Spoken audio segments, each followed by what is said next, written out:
Woo!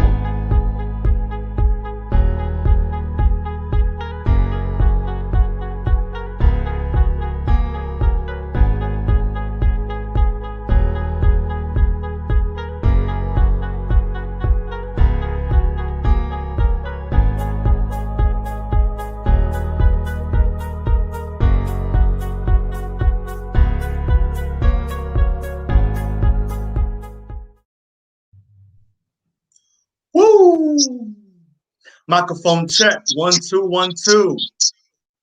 This is the BLAZETHELION podcast. I am your host, BLAZETHELION. Tonight is special. Every night is special because you're alive. But tonight is really special. Really, really special. Want to know why? This is where you guys answer. All right. Yeah. Why? Because this is the season 1 finale.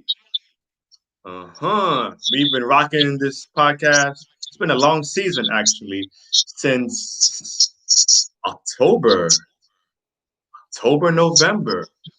And in episode 1, our first guest was Mr. Brandon Todd, who is with us again for the 10th time.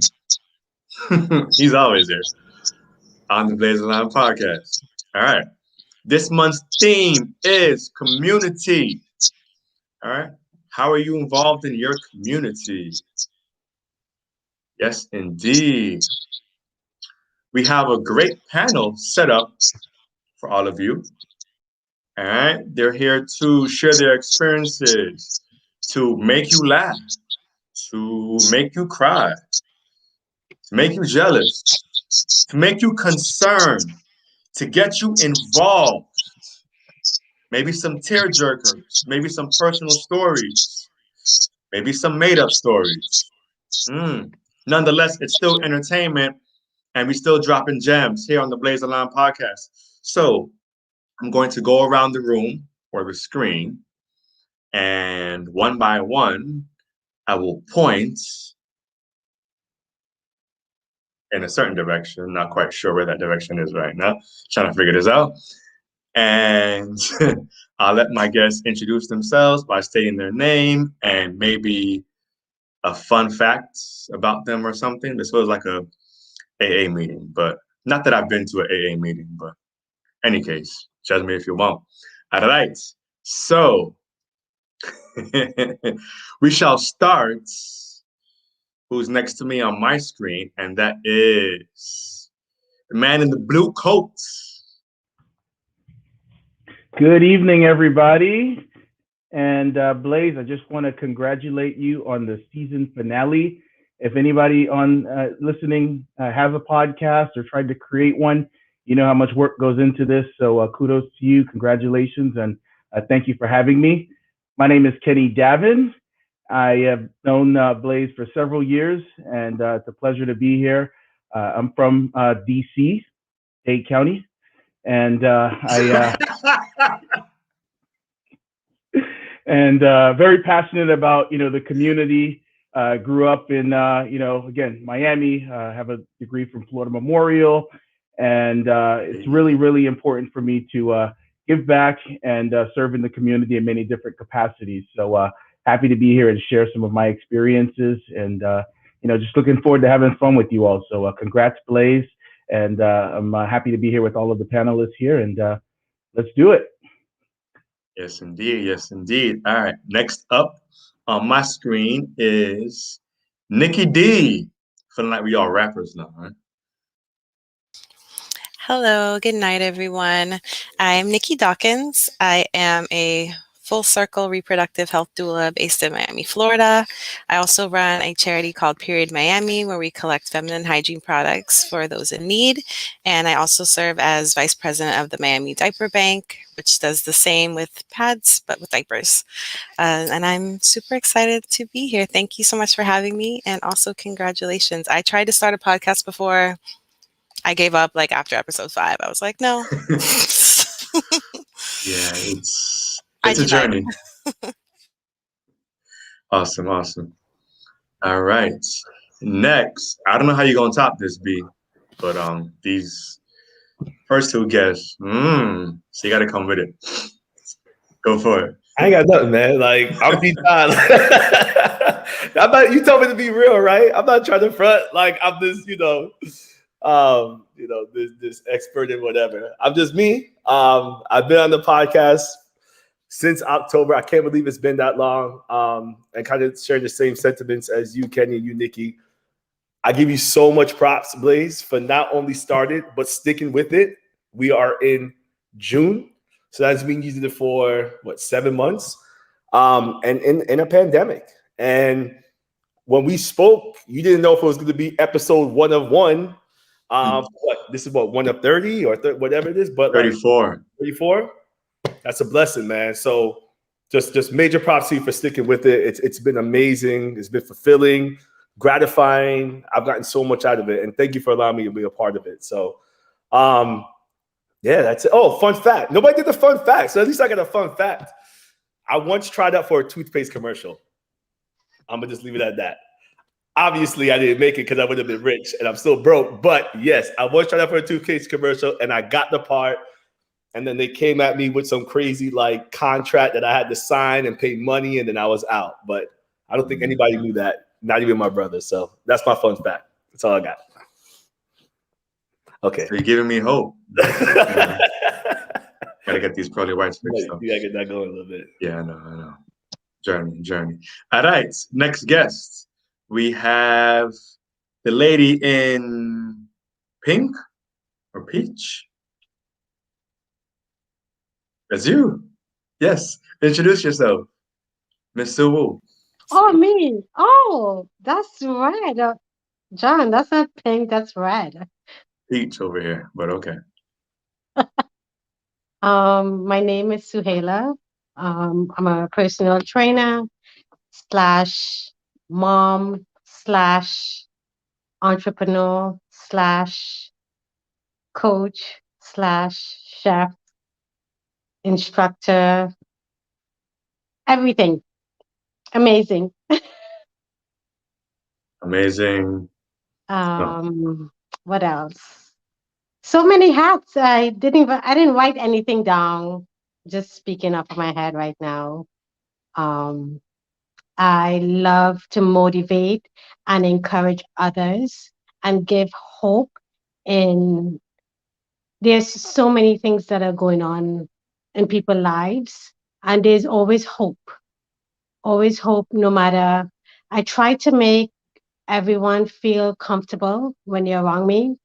And I feel that's my purpose, to help people change lives in many different ways.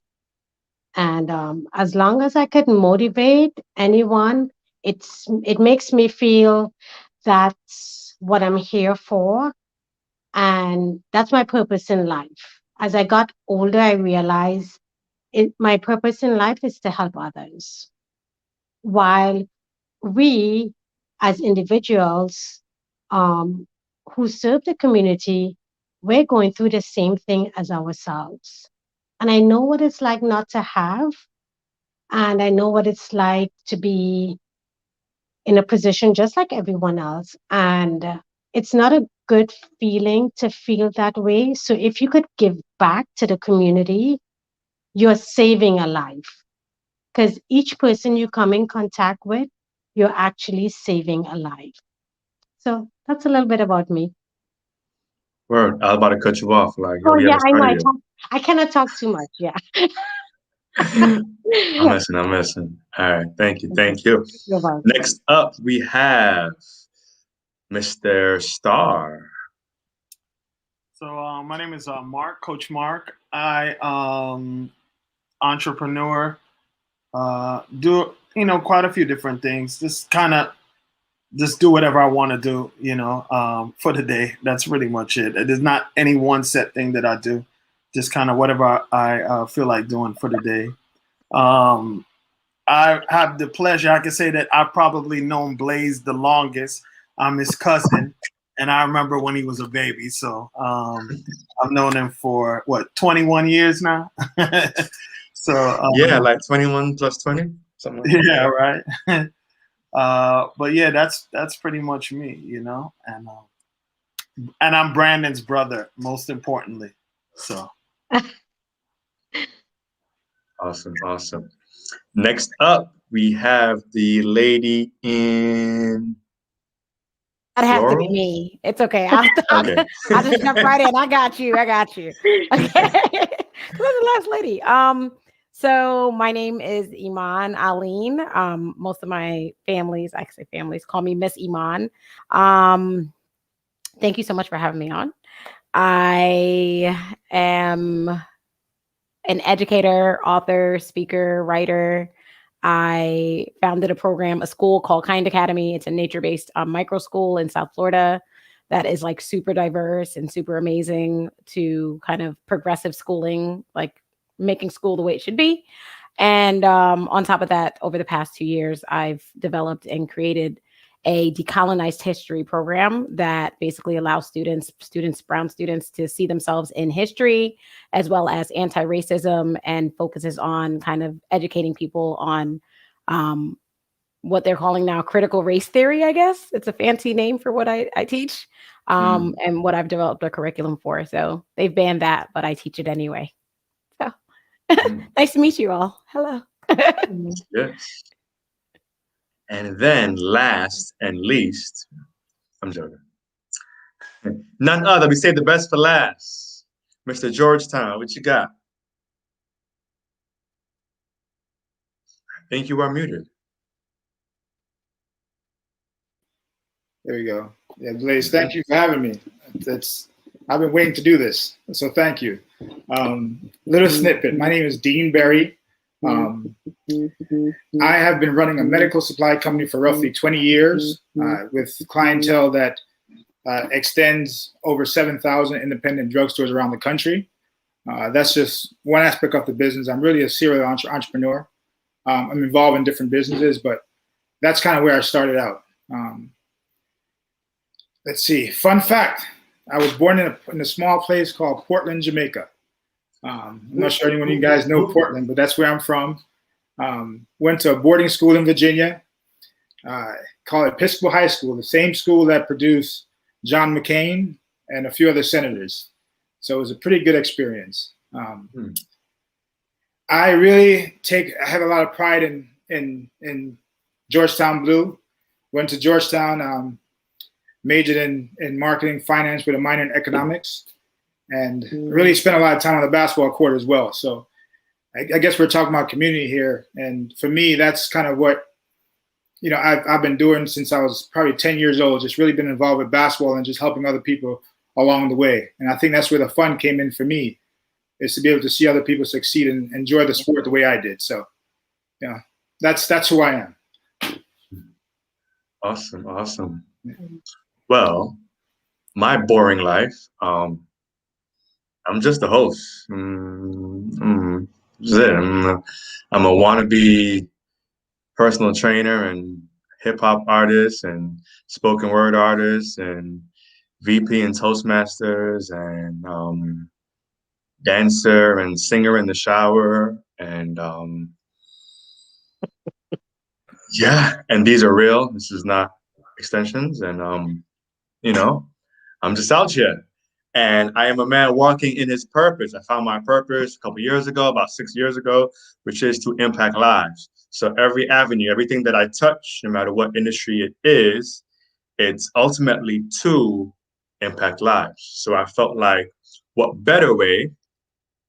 Well, it wasn't totally my idea. I got a vision, but besides that, I felt what better way to do that than to create a podcast. And an even better way is to every now and then have a panel of experienced, educated, enthusiastic people to share experiences that I haven't gone through, that I can't speak on, but to further help people relate, to further get people through this challenging life that we have. So some parts of the podcast will be somewhat serious and educational, but then other parts just might be silly, and I might throw in some witty jokes that at least my guests should like laugh at just to boost my confidence, you know? Yeah, do one of those.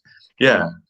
And we just rock it like that. So now that you all listening, kind of have a feel of who these guests are, we're gonna dive right into it. So first question is, how old were you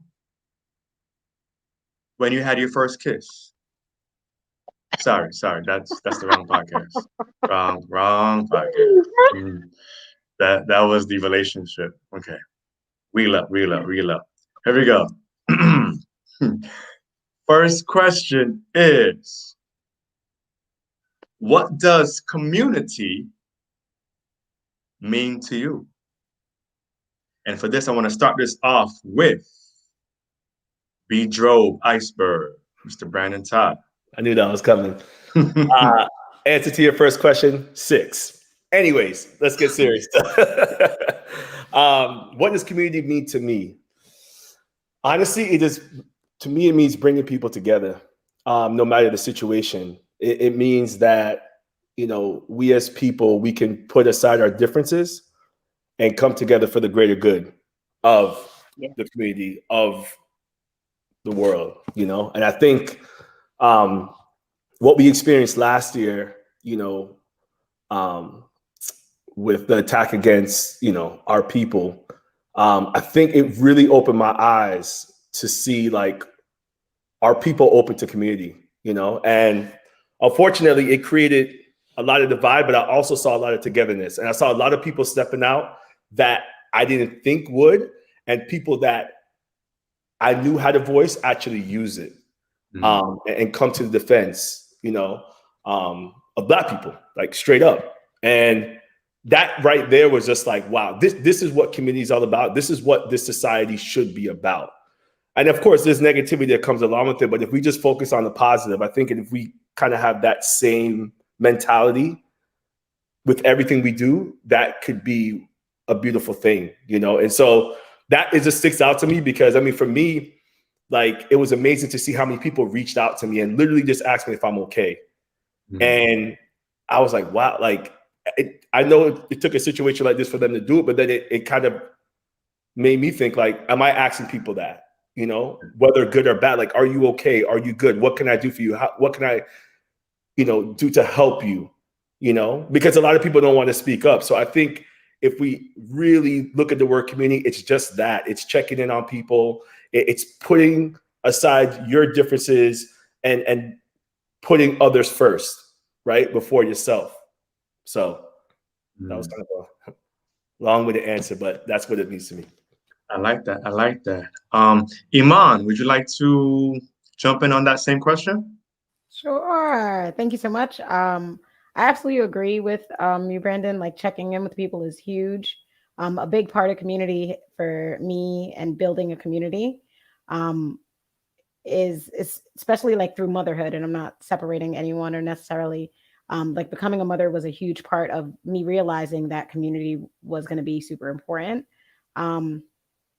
So creating the community that we have is one of the ways that our families are able to connect with each other. And it's just so absolutely necessary when people are not feeling like they're a part of something. We need that community to depend on, to kind of just vent our frustrations to realize that we are so similar, much more than we give ourselves kind of access to, and just being able to be vulnerable with other people is and be ourselves. I think that's a big part of community, being free and being fair, feeling like we're able to be ourselves is really a big part of community. Definitely. I feel like Nikki eagerly wants to drop some knowledge on us. So, Nikki, what is community? And second question is, where does it start? Okay, I got like a double question. Community to me really means support. I think it's essentially a group of people who have a common goal in mind, something that we want to accomplish, or a problem that we all want to solve and coming together to make that happen. And I feel, to what Iman said, motherhood builds its own community. There's small communities within a larger community, and I think they're all interconnected. And at the end of the day, the second part of your question was, say it again. Oh, so where does community start? I think community starts with you. You can kind of build up your own community based on a need that you see is not being met. I know for me, when I started my doula company, I started it because I felt like I started my niche in it, which was for mompreneurs, actually, because I felt like there was no space for us. I had my son at the time, and I wanted to go to workshops and I wanted to learn and do all those things. But I was like, man, who's going to watch my baby? Or what if he cries in the middle of somebody speaking? Or, I have to, breastfeed and it's going to feel uncomfortable. So I ended up creating a community where moms could come and do that and learn and breastfeed freely and pass their child off to someone and feel comfortable about it, that they were being watched. Because I feel, unfortunately, in this country, you're kind of on your own. I think in other places, the community raises children, but here it's really like you walk out that door and it's really just you. Like nobody else cares. And I think it's important that we kind of get back to our roots and change that. So for me, that's kind of the community that I'd like to see and that I'm trying to develop as a doula. Love that. I love that. Coach Mark, would you agree? Would I agree? Yeah. I think that community is whatever you want it to be. Like I personally, I think that community is, and pretty much the same thing as what everyone else said, is just a group of people that have some sort of some sort of either characteristics or interests in common with another group of people, So for right now we're all forming a community, a community of people that are using this podcast as a way to reach out and help other people and share our ideas that can help other people, Then we may form a community of me, Dean, Brandon, and you, and I don't know whoever else, we're because we're all from Jamaica, or we all have Jamaican roots, so we're another community, and because we have that in common as well. So I think community could be anywhere. It could be it's just a group of people that have some interests in common, or characteristics in common, or maybe even having some goals in common. Indeed. Mr. Davin. Yeah, I was, in terms of the community, I feel the same thing where there's going to be, the problem that we all have sometimes is that we try to think of the community as just like for everything. Well, I have a softball community, you could have a church community, you have a community for, your career, you have your fitness community. And, it's important to really, and one thing that I feel that's really important is compartmentalizing that and just having those different groups and knowing exactly the type of community that you need to be part of, depending on, what you need help with, what you're passionate about, and so on. Not everyone's going to be part of the same community that you're interested in, but I think the thing that brings us all together, specifically in this podcast today, is that we all have the common goal of self-improvement. We like helping one another. We want to be better. So that's what bringing us together as this community. But if I'm in a different environment where I'm playing sports or softball or something different, that's going to be a different type of community in itself. So I definitely think the community is going to start with you, or start with me, where I really need to make sure, depending on what I'm interested in. So like for something like this, I'm so happy to be surrounded by you all. I have certain friends or certain people in other communities that I can't do this with. That's just not the community. So you really want to make sure that you're surrounding yourself and being in the right neighborhood or community, depending on what you're passionate about or what you're looking for at the time. Not to say that one community is better or worse. It's just really, is it aligned with what you're hoping to get out of that community? And that's, I think, really important. Can I say something real quick? Definitely. Sure. I just want to add this in is that like really and truly like community is kind of what you make it, you know, and you can make anything community. I was looking at the comments and I see like Michelle said, when West Indies stand up, and she had, it looks like the VI flag. And I was just thinking, like I made the comment that me, you, and I don't know, maybe some other people are, you know, that we are either Jamaican or have Jamaican roots. And that's one community, you know. But then when Michelle said that, I realized that now we're forming a second community of people from the West Indies. You know what I'm saying? So that's a second community. Then, you know, to me, and I don't know, and I'm not trying to offend anybody that's on here, but then it's a third community because it looks like everyone that's on here is somewhat a person of color. You know what I'm saying? Whether you're black or whatever. So that's even a third community. And it's amazing to me, like when I go to China quite often. And when I go to China, I'll see some people that are American. It might be like a white dude that's like in his 40s or 50s that's American. And if I saw this guy anywhere in America, I wouldn't really have not that I have nothing against him, but I don't really have anything to say to him. But when we're in China, we're like, oh wow, you're American, and now him done formed the community. You know what I'm saying? So it's like when we start talking and having a conversation that we probably would have never had in China, but just because we're somewhere, and then you know, we're looking to form a community, I guess, you know, that ends up happening. So yeah.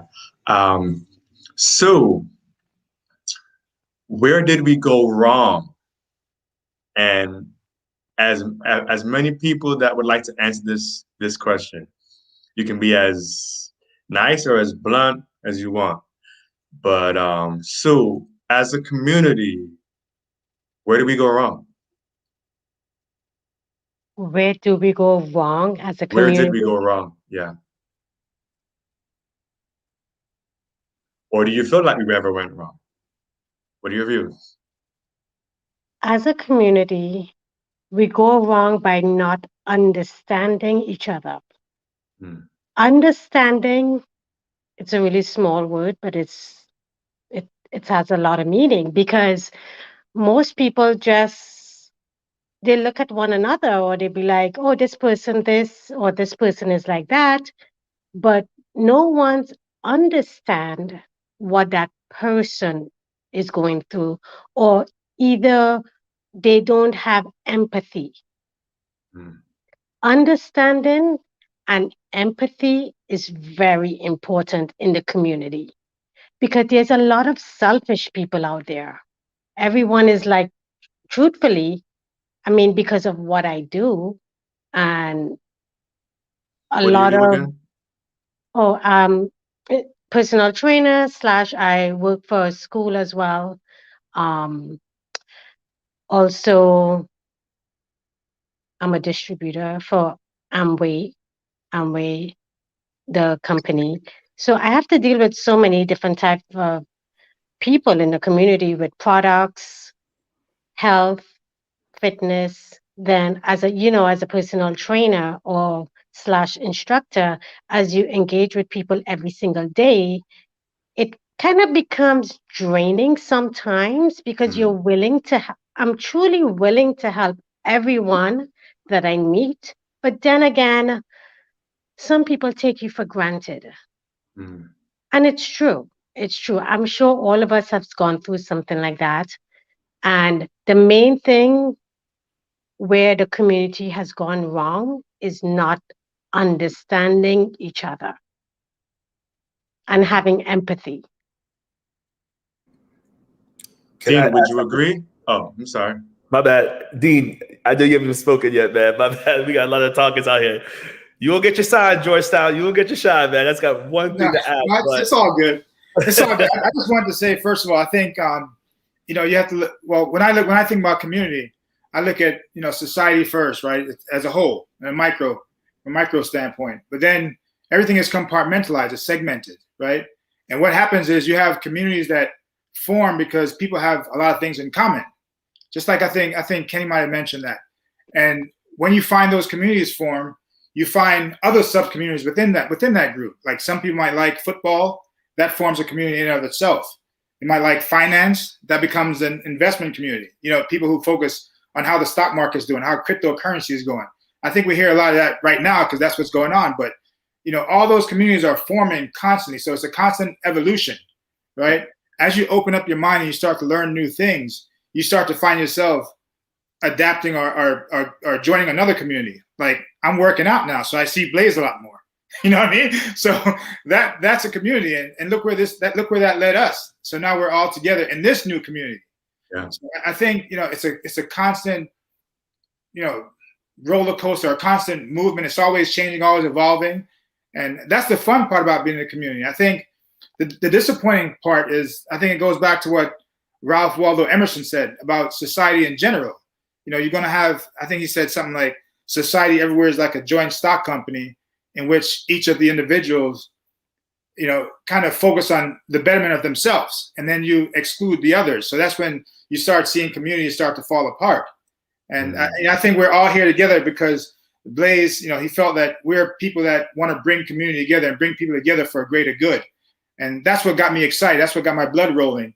Got my blood kind of excited to be a part of this panel. So thanks again, Blaze.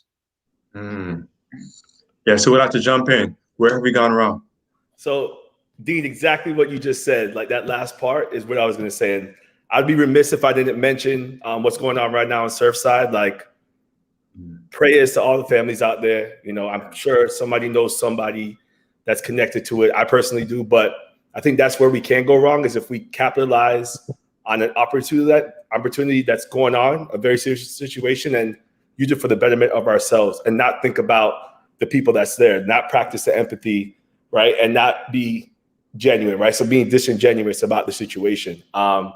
Because I see that oftentimes, like, I come from marketing, right? And I see a lot of companies taking advantage of situations where they shouldn't have to put their name out there to show that they're supporting, a certain situation. I think sometimes companies will feel like, like, look, we're doing this and this is what we're showing to give back and all that, but it doesn't come from a good place, and people can see through that, whether you have a bunch of money or whatever it is. So I think it can go wrong in that sense when people don't really look at the situation as what am I doing for the people that are affected rather than what am I doing to make myself look good. And so I think we all have to check ourselves sometimes, in that situation, and just, however you want to give back, whether it's donating through, monetary means or just lending a hand, just make sure you're genuine about it because people can see through that. Yeah. And people see that, you're not being authentic. And then that in turn works against you because your credibility goes down. Like my team tomorrow, I told them that, drop off product to, the people that are working at Surfside. But I said, don't take any pictures. Don't even tell them that you're there. Just literally leave it and go because it's an essential item that they need and what we have. I go, because it's not about us right now. It's about taking care of them. And I think if a lot more people think like that, I think we'd be a better place. But that's where community can go wrong. Anybody else would like to? Yeah, if you don't mind. I think going back to what you said before, I think where we kind of go wrong as a community is it's important, like you said, to have understanding and empathy. But in order for people to have that, you have to have a place where they can express themselves and where people can actually learn what you're going through. And I think as a community, that's a big space that we fail in, is not creating those spaces for people to do that so we can get that empathy and understanding. I find, especially in Miami, people tend to stick in their little niches and their little groups. And that's because there really is no space for them to really come together on a common ground. And I think some of those bigger communities that were mentioned here is a great way to do that and to be more inclusive, where allow us to have more empathy and understanding. So I feel like as a community, we could do a lot better job of that. I'll jump in real quick. I definitely agree that the empathy part is extremely important. I think every single person has a story, and even if we have different backgrounds and different interests, one thing that brings us all together is that we all have hardships in different shapes and form, and we've all been through things. And just being able to share that story really brings us together, and just really understanding that at the end of the day, there's this quote that says, be kind because everyone is having a tough time. We're all going through different things, and you really want to, really think of that, not necessarily where you see the person today, but where they've been. And then the second thing is, I think that when you said where we would go wrong is really waiting for someone else to do something. Where if we see Speak that about there's it. a problem in the community or there's an issue, we're just like saying, hey, this should be done, or where is this and that, and you're not going in and getting it done, or you don't see a certain community for what you need, and you're not creating it or going outside of your comfort zone and going after that community. And this kind of brings me back to like stories of just kind of where I am today. I remember, going in my beat up Nissan Stanza while I was in college and driving all the way to Orlando just to go visit a conference and meet strangers to introduce myself, pass out business cards, and just network and connect. And I think a lot of that plays a key role in, where I am today. And I mean, you could think of that in a variety of different ways. It's not just professionally, but there's some times where you have to go out of your comfort zone. And I think, Coach Mark, I've heard you in some of the podcasts in the past, and you talk about that. If you want to just highlight that a little bit more, that'd be great. But I'm definitely a believer of not just waiting for things to either be handed to you, or waiting for things to get done if you see something wrong. But I feel like it's important for you to go out and do it. And it doesn't necessarily mean that you have to be out there and volunteering. There's many different ways that you can help. You can do it through your time. You could do it to your talent or your treasures. Right now I have a child and, married. I have 2 children and I'm really busy. So I may not have the time like I've had in the past to do certain things, but I can donate. Or I can do like a special project and use my talent and help out in a certain way. So every single one of you have an opportunity to do something. You don't have to be, and this is another thing where we go wrong. Everybody wants to be the star, right? And that's another issue where you don't have to always be the star. You can contribute. There's a lot of organizations already doing some of the things that you want to participate in. Go help and support that organization versus you trying to create it all on your own and go on, especially if you don't have the time or the treasure or the talent. But that's my thoughts. And in regards to community, I think that one of the areas where we as people go wrong is that we spend a lot of time focusing on the differences that we have instead of the similarities that we have. And we're always, as people, we're always looking to separate ourselves from another group of people to make ourselves feel better, And it's amazing to me. I've talked about this a lot over the last year with my mom, how people really forget where they were, at one point in time, So like you'll have one group of people, like I remember studying in the I think it was like probably the late 1800s or early 1900s, well definitely in the early to mid 1900s, for instance, right?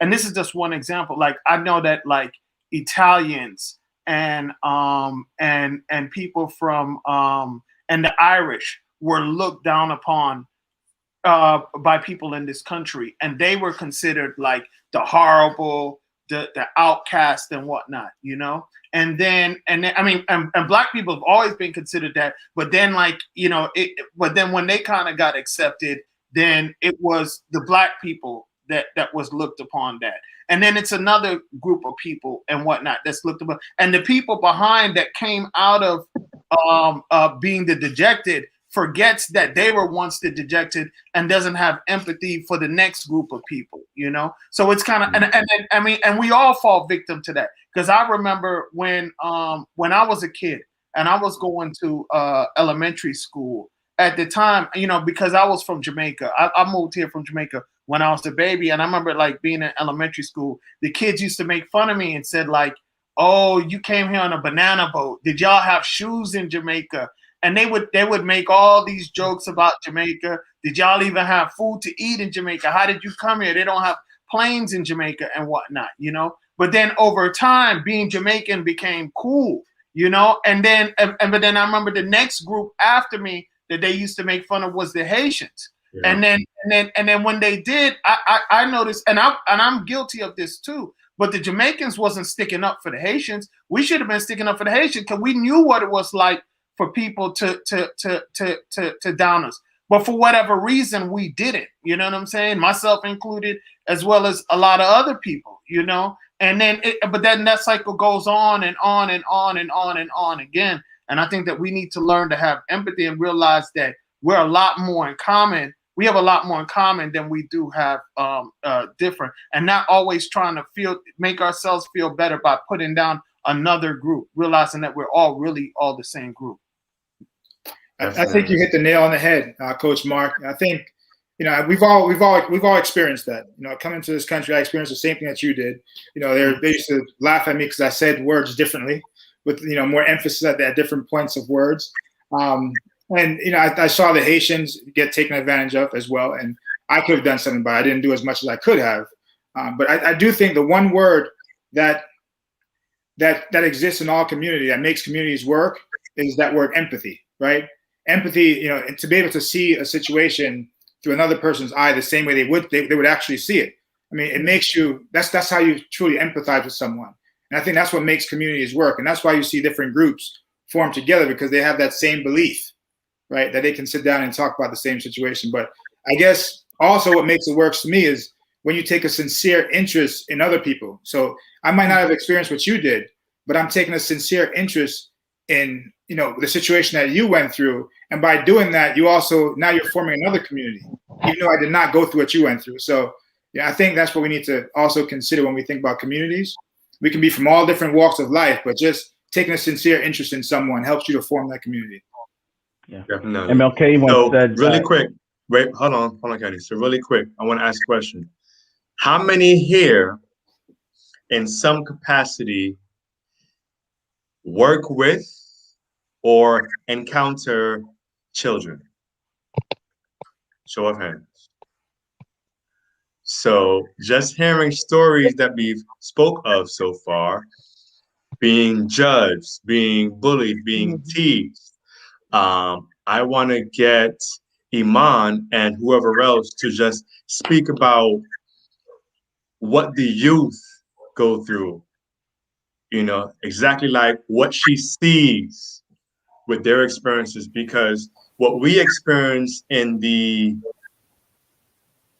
90s, 80s, for some of y'all, 70s, 60s, is different. Is different from what kids are experiencing now. It's very, very different. So would you like to? Yeah. So we'd like to hear from you, Iman. Yeah. Thank you. Yeah, those are yeah, I have a super passionate about working with kids. So I could talk about that type of stuff all day. But yes, it definitely is different. I say all the time, like, I'm so grateful there were no cameras when I was around, when I was growing up, y'all. It's a whole different world out there now. So MySpace was like right at the end of my teenage years. So I'm grateful for that. But for the kids who are growing up in this time, they have all different levels of bullying now, and they're working through all that stuff. I think a big part of it as well is why I pulled my kids, and we homeschool, if I haven't said that yet, private school, homeschool, really micro school type ideas. A big part of it was because of that mentality, public school systems that my kids would go through, and a lot of children I saw when I was working in public school. The bullying was the culture, you know what I mean? Like, but it wasn't just the students, and that's where a lot of us, even as adults, don't notice. The teachers were bullying the kids in a lot of situations. All of that stuff was the kids were bullying, were doing the same exact things that the teachers were doing them. Teachers were screaming at the kids. The kids were screaming at the kids. We had this whole culture of this whole cycle of negativity and screaming at each other. And the big kids were beating up on the little kids. And that power structure was happening there as well. Or you can't talk, or you can't go to recess. And all of this stuff was just like, it's bullying in itself. So it really took teachers and me training teachers how to talk to students, how to manage themselves, how to breathe, how to take those moments and step away, and how to ask for help and have that community environment where you can go vent and not take that out on the children, so that the children could have an environment where they could as well give themselves a timeout when they needed a break. So all of that stuff when it comes to like bullying, we had no fights the year that I worked in a school, like not one fight the year that I was there. And it was because we had a whole different, we don't do that here. Like, that's just not the way we do things. Like, that's not the culture of what we do. So I hope that answers your question. I hope I didn't go off on a huge No, spiel. no, Like, definitely. okay. Nikki, would you like to chime in? Yeah, I don't necessarily deal with the kids, but I do deal with the mothers and young babies as they're coming in. And I kind of feel like it starts there. You know, I feel like that's kind of like the starting point where all of that comes into play. Like you said, having a safe space to talk, a safe space to express what you want to do, and also feel like people are supporting you with what you want to do. Also, just as a parent, which I think is really hard to come by, unfortunately, a lot of the times. I think with being a doula, you know, it's a lot of fear-based type of thing, and a lot of that fear is not being heard, not being understood, not being listened to. Or I'm sorry, my my baby is snoring. I don't know if you guys can hear. You're good. She's like super loud. Don't be sorry. We love babies. Yes, thank you. But yeah, I mean, this is like a great example. You know, I run my own business, and I work from home, and I bring my kids with me everywhere I go, and not everybody is down for that, or they don't understand that, or they're like, why are you using daycare? Get a nanny, or, you know, and I'm like, I changed my entire career to be able to do this. This is the type of mother that I wanted to be, and not everybody totally understands. I'm sorry, I'm laughing. She's like so loud. Sorry. Not everyone fully understands that, and I think just again going back to the whole empathy conversation is just being able to do that. And touching on that, I just feel like there's 3 different types of empathy, which people don't recognize, and most people have the emotional one, right? You see someone cry and you're like, oh my gosh, she's crying, I'm going to cry too, I feel so bad, you know. And then you have the cognitive empathy, which is the most rare, which is understanding someone's perspective that isn't even yours, but just being able to understand why they did what they did, even if you don't agree with it, is very, very hard type of empathy and very rare. And then I think most of us here have the compassionate empathy, which is we want to solve this problem. Like, we feel for you and we want to fix it. And yeah, I think all of that plays into what we need to like kind of teach our kids. And I think what you're doing, Iman, is so important because you're giving them that chance to have that space and learn empathy, which is, you know, our generation. Well, I don't know how many generations are here, but not all of us had a safe space. I feel like, you know, okay, all right. I'm thinking too also, but maybe not all of us had a safe space to do that. You know, and unfortunately, especially men, like you guys don't really have those spaces to vent and cry and express your feelings in a healthy way. And I think that's something that we can change. And, you know, I know with my son, I encourage him to cry and express himself. And you don't, you know, it's okay to be wrong. You don't always have to be right. Just little things like that. You know, but I think it's kind of up to each of us to bring what we can to the table, whether we have our own kids or we know someone with kids or we work with kids to do that. Sorry if that was long too. No. It was perfect. I want to get a perspective on maybe older kids from either Brandon or Dean. I think I'll fight for that. Okay. Yeah, sorry about that. I think with respect to older kids, I think one of the biggest challenges I've seen with working with kids is, you know, there's a need to belong, and that whole sense of being an individual kind of goes out the window. You know, so they might go home to a situation where, you know, they're listening to Donnie McClurkin at home, but then they go to school and they're listening to, I can't even tell you some of these rappers, but, you know, just a whole different genre of music, which, you know, kind of influence the soul in a different way. So I think, you know, and they wouldn't normally do that, but they're doing that because they feel like they need to be a part of that cool crew. Where for me, you know, I have 3 kids. You know, my wife and I, we encourage the kids to be individuals, to embrace who you really are and what you like. And don't feel the need to want to impress someone else by doing something that you really don't want to do. You know, at the end of the day, you have to live with yourself. So make the right decisions, not because it's going to impact them, but it's going to impact you. And I think that's where it comes from. I think just really understanding where you need to be and where you want to be and what decisions you make today and how that will impact you tomorrow. So I think just teaching our kids that, you know, every decision you make, there's something else to come. And if what's to come is not what you want, don't make that decision. So it's not about them. It's always about you as an individual. And that's what I see with the older kids, you know, especially, you know, these kids in the middle school and in high school. It's like, we want to get tattoos and do all these other. I have no problem with tattoos, but don't do it for the wrong reason. Don't do it because someone else says it's cool. Do it because you want to do it. Yeah.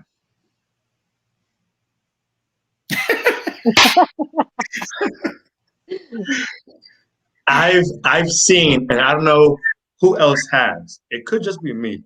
I don't know. But I remember kids that I saw growing up in school that were either super popular, super cool, the pretty women, the guys who are the jocks and all this stuff. And then you grow up and you're in your 20s and you see some of these kids and you're like, yo, what the hell happened? Like that song, like, damn, homie, in high school you was the man, homie. You know what I mean?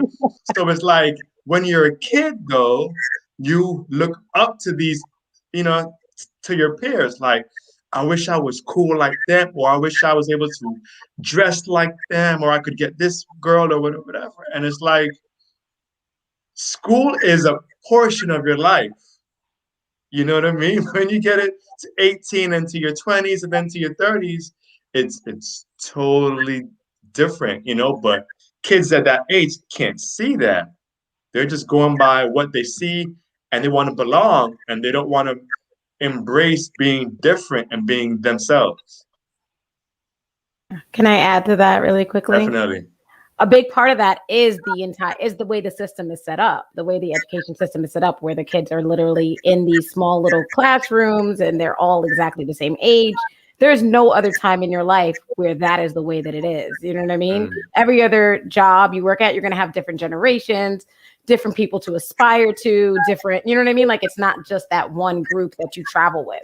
So it's not really reality. So a lot of those kids that come out of high school and don't know how to like what we call socialize, it's mostly because of that. They did well there, but that's not the way the real world is. And that's when you really start to see people either grow into something that they really aspire and actualize or not, you know? So that's why it's not a real thing. Yeah. I read when I was in, I think, high school, I read an essay once again by Ralph Waldo Emerson. And he talked about, I think the essay was called Self-Reliance. And that's the one thing I think a lot of people, a lot of families and a lot of schools don't talk about is just being an individual. You know, he said in this essay somewhere, he said, what is it? To believe thine own thought, to believe that what is true for you is true for all men, that is genius. And I think if we can embrace a phrase like that as a youngster and kind of teach other kids to think that way, to believe your own thought, don't believe someone else's thought, believe what you believe to be true and just act on that versus acting on someone else's truth. I think that would kind of help to, just create a better person overall versus a conformist. And there's nothing wrong with conforming. You have to pick and choose when to do that. Yeah, definitely.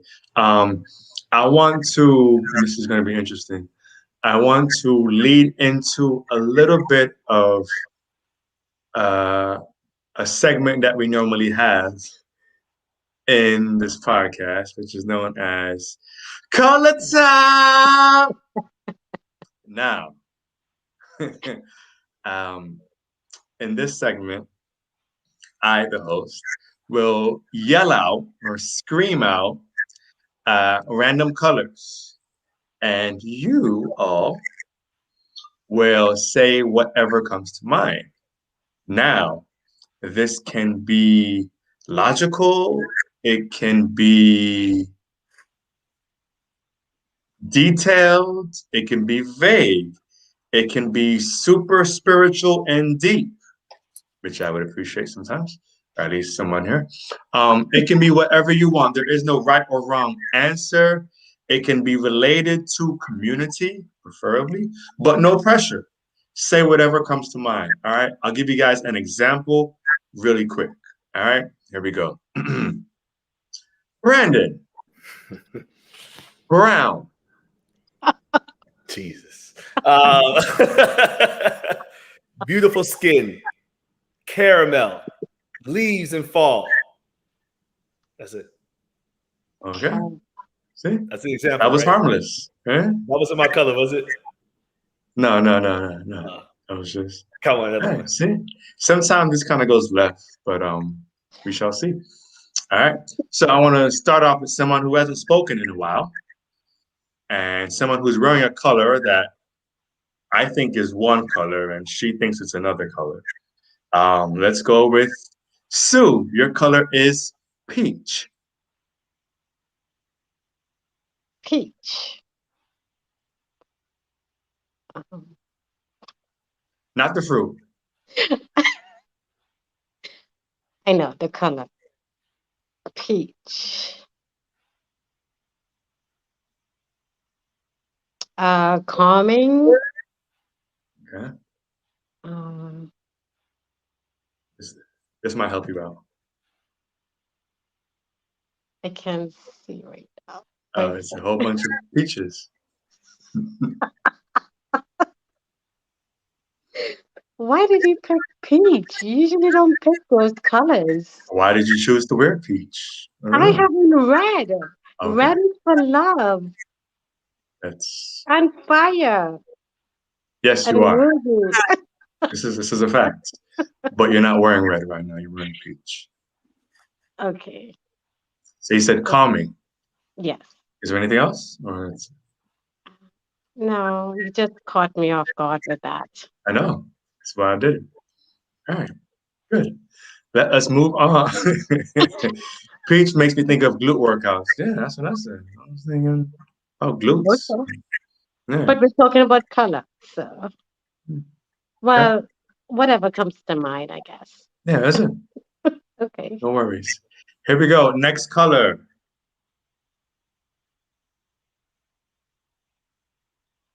Cream. Mr. Kenny D. Cream. Cream. I don't know why you had to lick lips when I said cream, but Well, you know what? Since we're talking about the islands and everything, has anybody ever had cremas?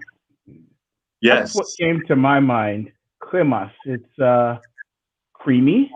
It's the color cream, and it's an amazing drink. So if you have a Haitian friend or family member and you haven't had cremas before, that'd be definitely something that you should try because it's delicious. And that's the first thing that comes to mind when I think of cream, at least right now. If you ask me that later, maybe something else, but that's what the first thing for me. Is that what you are drinking now? No, no, it was just a random thought. I mean, we were talking about the islands and everything like that. And again, sometimes your mind goes many different places, and that's where it went. Thankfully, it could have been worse, but Cremas is where It's it usually went this worse. time. Right. In the chat, we got CMOS. CMOS is cream. Hey. Oh, yeah. Wow. I'm surprised. There Yeah, you go. CMOS. See? All right, let's keep this going. And this color segment will be brief because I want to get back to community. There's a lot of good gems that I know that you all want to drop. So this will be a little brief segment. Let us go with the serious face. Let's go with black, Coach Mark. Black. Me, my skin. Hey. Black. When I think about black, I think about Africa. Black is like probably my favorite color to wear.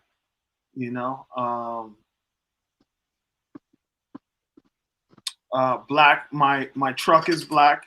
Actually, my last two vehicles have been black. Yeah, man. Africa. There it is. Yeah. Have you been to Africa? No, but I plan to go. I was planning to go before the pandemic, but I plan to go sometime this year. Let's go. Yeah, to Ghana. That's a lick right now. That's what it is. I feel this color. I feel this energy from her screen. So I'm gonna call out this energy in the representation of this color to this person. Nikki D, turquoise. Turquoise. I love the color turquoise. It makes me think of a few things, actually. It makes me think of the ocean and like throat chakra, opening up, Hey. communicating. Freedom. Using your voice.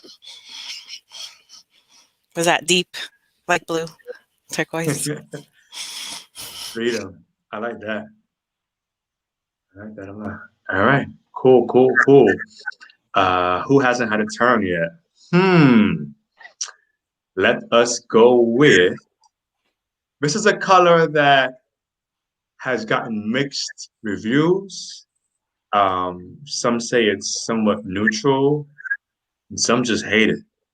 So let's see what this person has to say about this color. Iman, your color is gray.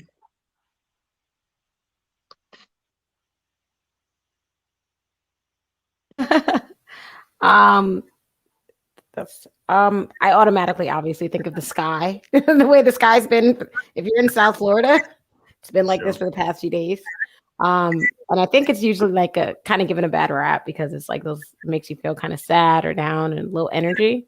But I always find those days to be like the best days to kind of like lay in bed, and I got a good excuse to like not go anywhere and just relax and just watch movies. So that's what I think of automatically with gray. What movie are you watching? Or what movie have you seen lately? Right now, my it's not really a movie, but have you seen Sweet Tooth? Have you heard of this? It's pretty cool. Anyone else? Oh, it's I'm a like kids movie. It's kind of childish, but it's good. I don't know. Okay. Sweet Tooth. I may or may not check it out. Blaze don't watch movies. Not really. No, I watch my son watch movies. Not really. All right, but let us continue. Here we go. Mr. Berry, your color is navy blue. What you wearing? I think you're muted. There we go.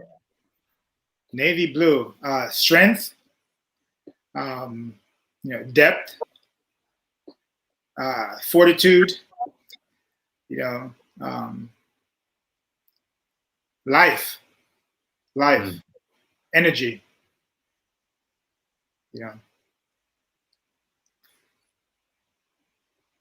That's where I stand with navy blue. Yeah. Okay.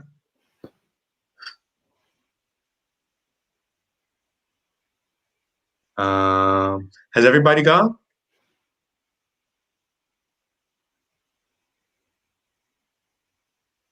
Well, B, you kind of went. I basically went brown. Yeah, you basically went.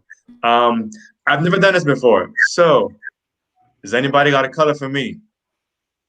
Yes. Orange. I was going to say red. I was gonna say green. I think of someone who hasn't brushed their teeth all day. I think of bad breath. I think of chipped nail polish.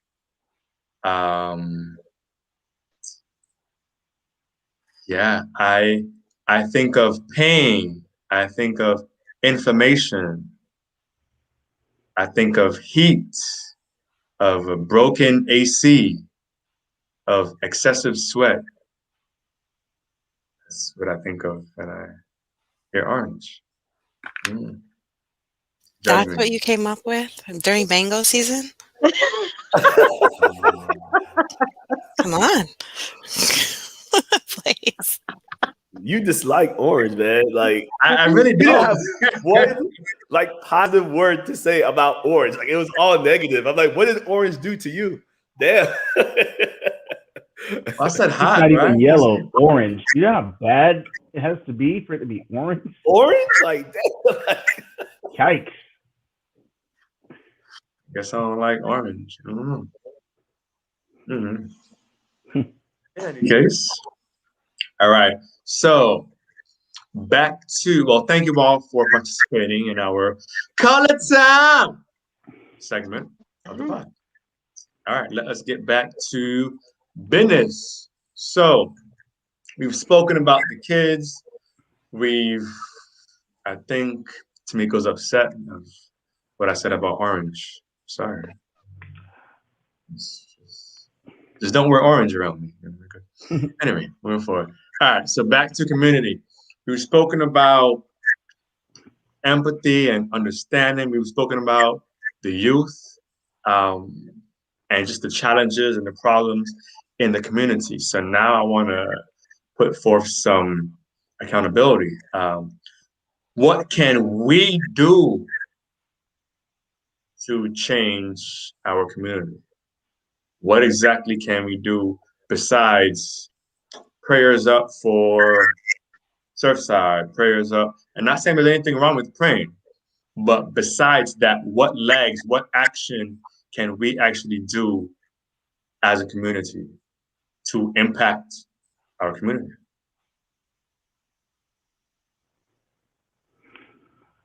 This is a follow-up to what you was just discussing about the kids, Blaze. And there were two things that came up. I mean, I know that you talked about people with older kids.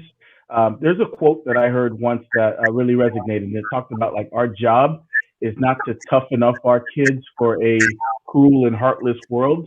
It's to raise them so that they can help make the world less cruel and less heartless. So I think just really doing that, and like, you know, the way that you raise your children, the, you know, whether it's affirmations and talking to them.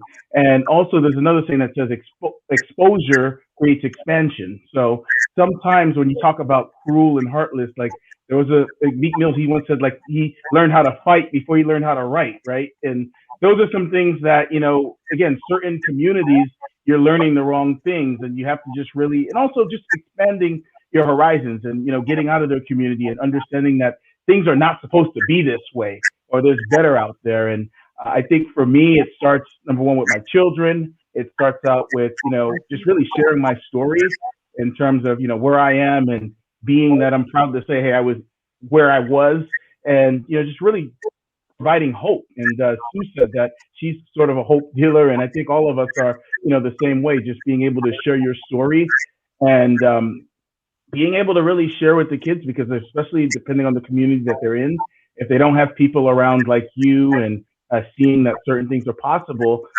they'll feel like the opportunities are limited. So it's really up to us to, you know, get out there and, you know, again, you know, one child at a time, or, you know, focus on different communities and try to support that way. That's my 2 cents there.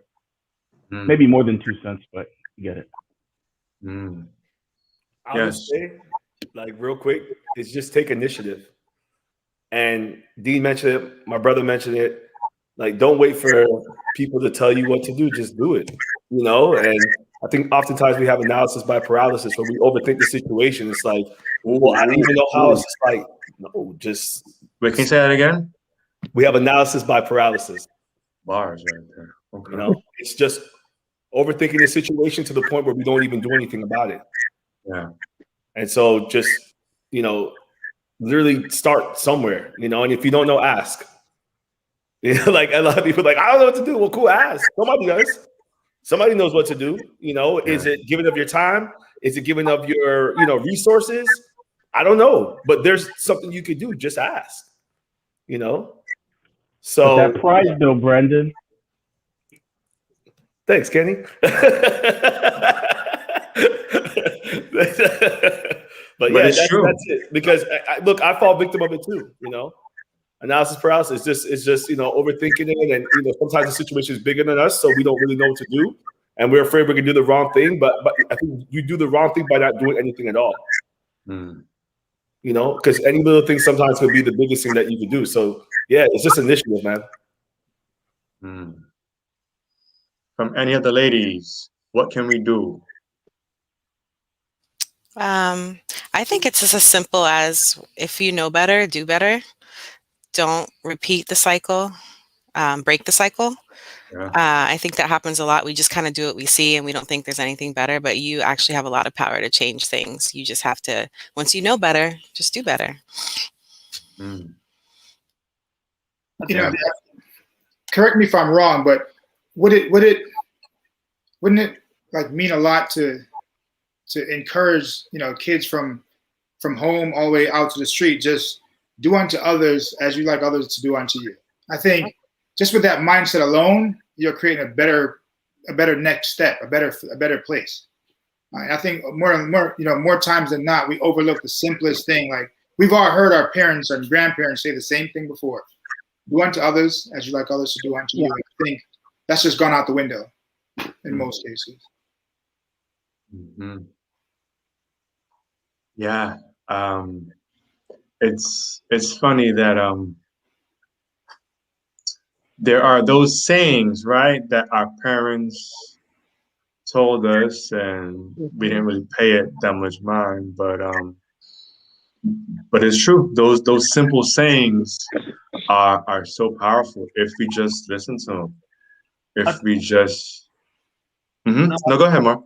I was gonna say, for some of us, I think that the reason why our parents made those sayings and we didn't pay it any mind is because maybe they weren't living by those sayings. You know, and what a lot of people have to realize is that kids don't do as we say; they do as we do. So we have to be the example. You know, like really be the example, and not just only when they're looking, but like at all time. You know what I'm saying? Like one of the best compliments that my son and me and my oldest son has, you know, we've had. Sometimes we're like the greatest of friends, and then sometimes he won't take my calls at all, you know. But one of there's something that we do every time that we eat, whether when I'm eating with any one of my sons, and what we do is, like, before we eat, I have them say 3 things that they're grateful for. We go around the table, we say 3 things that we're grateful for, then we say something that we like about ourselves, and then something that we like about all the other people that are at the table. And the greatest compliment that my son, and then over the last 6 months, we've been in a great space. He's 23 years old. He lives here in Atlanta with me. I mean, not with me, but he lives here in Atlanta in the city. He's a police officer. And the greatest compliment that my son has ever given me is that you know, when it comes time to say something good about the other person, is that he said that, like, that I keep it real and that I'm honest. You know what I'm saying? And that's because, you know, like, when I deal with him, when I talk to him, I tell him how it is. You know, I don't lie about anything to him. There's nothing that he could go back and say, oh, my pops didn't keep it real, or he's doing something different. He's saying something to me different than what he's doing, you know? And I think that for a lot of people, and not just parents, but just all the way around in life, everybody's real quick to tell other people what they should do and how they should act and how they should be, but they don't live like that. They don't live authentic, you know? And that's one of the things, like, the best compliment that either one of my sons could leave for me is that, like, their pops kept it real with them, you know? And I think that that's just so important. I think that we need to more so focus on really being the example instead of just saying whatever sounds good or saying what we're supposed to say, you know. And the other thing that I would say is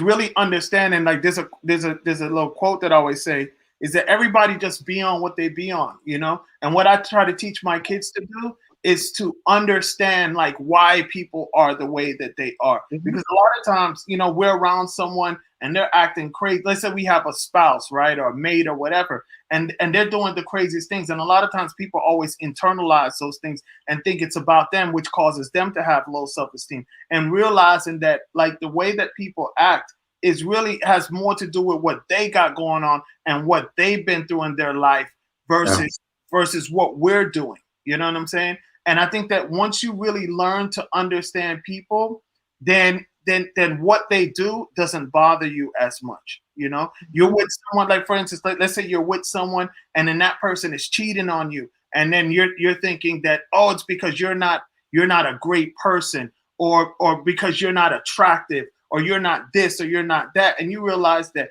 whatever issues they have, that's more so probably have something to do with before you ever came on the scene. And I think that, like, one of the best ways is really learning and understanding that people just be on what they be on, and you got to let them be on that. And if that's not working for you, then it's all right for you to part ways and you to go. So that don't mean that you might not love that person, or whether it's your kids, whether it's your spouse, whether it's a family member or whatever. You just realize that like they're on what they're on, and you got to let them be on that. And if you can't deal with that, then don't even try to deal with that, you know. But you realize that it's not really about you; it's about what they got going on. Yes. The chat is going crazy right now for Mark, and keeping it real, and it's true. And even from a young age, you know, my son is 4, and I can remember from age 1 that I would be doing certain things, and he'd just be staring. He'd just be watching me, and it's like I gotta like. He is watching. He may not be able to properly answer questions or to say certain things, but he is watching. He is observing. So simple things like make sure that I put on his belt in the car seat and I put on my seat belt in the car seat. You know what I mean? That just because you're a grown up don't mean that, oh, well, like, I guess when I come daddy's age, I don't have to wear a seatbelt. I don't have, you know what I mean? So just being that example, me telling my son, don't hit that kid or don't say that because that's not nice. But then he hears daddy on the phone going off on somebody all the time. I'm always angry, you know what I mean? So definitely being that example isn't always easy, but especially with the kids, you are always being watched. They see that. In the chat, we have somebody who had an idea for how we can help. Elizabeth Garcia, involve our kids to help clean up and repair our communities. Get them involved. So whether that is beach cleanup, helping to build houses, helping to plant crops, getting them involved so they can see, oh, with daddy or with mommy or with my older brother, I was able to help this way. Like there's certain things that we do that make such a great impact on kids, and they hold that with them. They hold the negative, and I still remember a lot of the negative, but they also hold that positive, and it sticks with them, you know, throughout the years. Practice what you preach. Yeah, man. Giselle, the children are sponges. They absorb everything around them. Definitely. I know Iman had to jump off for a little bit. Hopefully she can join us as we close out. But I just want to go around the screen and just for each guest to just share again what they do, how they're involved in the community, and maybe a suggestion if anyone would like to partner with them, or if anybody would like a resource on how to get involved. We are stronger together. One man may be able to impact a life or to impact a few lives, but as a team, as a unit, the stronger we are, the more of this world we can actually touch and we can impact. So with that said, I want to start with B, Mr. Brown.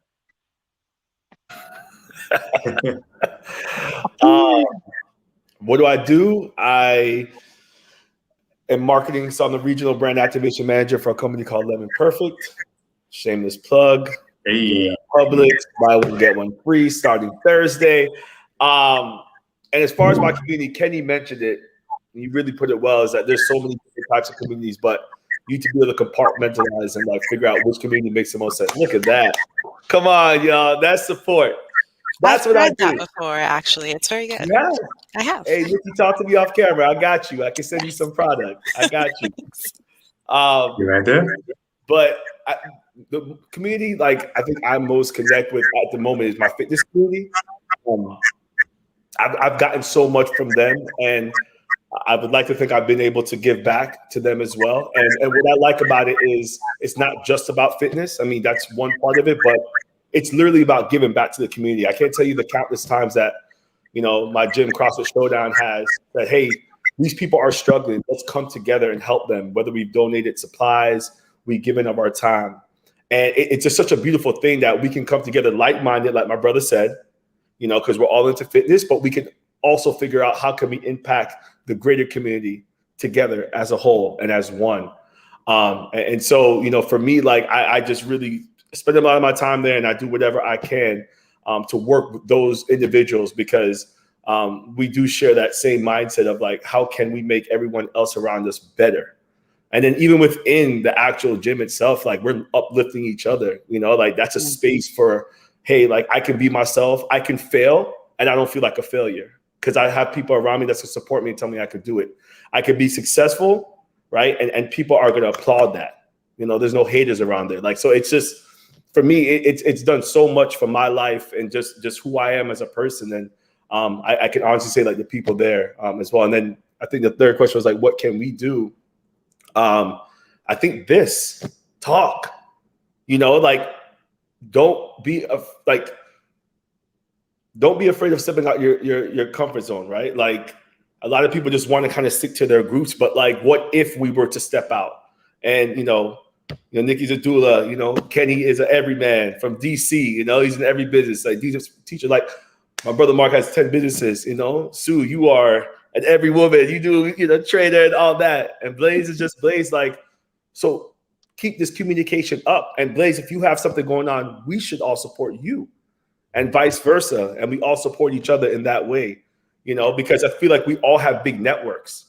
So if we support you, that means we're supporting maybe 100 people and Kenny 200 people. We just multiply. And then when you look up, there's a group of 1,000 people that all came together as one to support each other. So I would just say like, that's how I've kind of been successful in my life, is I was never afraid to talk to somebody that didn't necessarily look like me or act like me, but maybe we're into the same thing. And it's been a beautiful thing. I've made so many friendships, so many connections, and I've networked so many times just off of what's up. It could be as simple as that. It'll be amazing where it goes from there. And I think my last thing I'm gonna say is listen. A lot of people just like to talk it's about them, but listen to what people are going through. Really hear what they're going through. See how you can help them and be impactful. I like that a lot. Shout out to Lemon Perfect. Feel free to cut the check. You know what I'm saying? We out here, right? Community. Man, you are featured on the BLAZETHELION podcast. Hey, along with community, we also have opportunists, but that's, I guess, a whole nother podcast. Hold on. No, I'm just out here. All right. Let's go to Sue Wu. Share a little bit about what you do, your involvement in the community, and how others can help be involved as well. Okay, I'm also, as I said before, personal trainer / instructor. Also, I make homemade custom CMOS, if anyone is interested. Say what? Yes, homemade. I just added a new ingredient to turmeric. If you guys don't know about CMOS, research it, do your research. Every order that I do is custom made. Nothing is stored on the shelf. It takes 24 to 48 hours to prepare it. And also, I'm also a distributor for Amway. That's also on my link on my Instagram. You could just click. If you have any questions about products, feel free to contact me. Also, with the community, I am so grateful to have met so many awesome people, members, instructors, just people in general that have also changed my life. As I go to work and I teach every day, there's many days I feel like I don't want to be in class. I have to put on that smile. My pressure is high, chest pains. We're all going through something, but you still have to show up. And put on that smile and perform, do your job. And it takes a lot. But every time I'm like so down and I get into my classes and I see everyone, it's just a brand new me, knowing that I am serving the community and they showed up for what I can give back to them. And through fitness, I give, it's all about energy. Everything is energy. Although some members won't be interactive, I've had so many compliments. Every day I meet someone new, and every day I'm saying, I'm going to give up this class. I'm tired. I'm exhausted. Doing 10, 12 classes a week. It's draining. My body's, overworked. And then every time I meet that member that gives me something, say a positive word to me, it reminds me why I can't stop. And that feeling of appreciation, it is something I can't describe. It's an amazing feeling. So I want to just thank all the amazing people I have met in the last decade of teaching, and everyone on the panel. Okay, John. Okay. And John has amazing class too. I go to John's class for my time besides teaching because I need someone to motivate me as well. And if you've never been to John's class, try it. I'm the artist formerly known as John. Yes. And I want to thank John for having me on this podcast. This means a lot to me. Um, I also want to thank everyone who has participated in this podcast and everyone who has shared this and encouraged me to do better as well, because every one of us needs encouragement regardless of what we're doing. Everyone who serves the community, we need each other. We need support. We need motivation. And I just want to thank everyone who's really into fitness, because it's mental. It's for me, it's therapy. What exercise does for you, there's no medication that can do for you. Exercise is your medication. I appreciate every one of my members, especially my spinning crew. You guys are amazing for the past decade. And shout out to everyone. And if anyone ever needs to talk, I am always here. Sometimes venting, it's the best way. There's so much people with depression. There's so many people going through hard times. And sometimes that one person that you talk to can really make a big difference. So I don't know if I forgot anything. I kind of strayed from what I was saying. No, it's But okay. To that. Don't ever stop. Don't ever stop. There are times, listen, I'm juggling just like you, different careers, different jobs. And sometimes I just want to quit it all and just go to an island for like 2 months. But I feel like John know exactly how you're feeling. And it's on those days where I'm ready to throw in the towel that gym member will say, I was battling cancer, and you're the yeah, first class that I came back to. Or I'm doing the music and I feel like, whatever. And it's that person who will send me a DM. That one song that you had, this song here, that really touched me. It gave me a new perspective. So the way how Jah work or the universe, when you need it, those reminders, that confirmation is there. And it's never easy. This journey is going to be filled with those ups and downs. And we are human, even though we may be in the spotlight at times or be looked upon as the leaders of what we do. We are human, and sometimes we do feel under the weather. Sometimes we do want to quit. Sometimes we feel like, is anyone even listening? Are they paying attention? Why am I even doing this still? But you are touching lives, whether or not they tell you or not. every single person here is impacting lives. So never forget that. Yes, So indeed.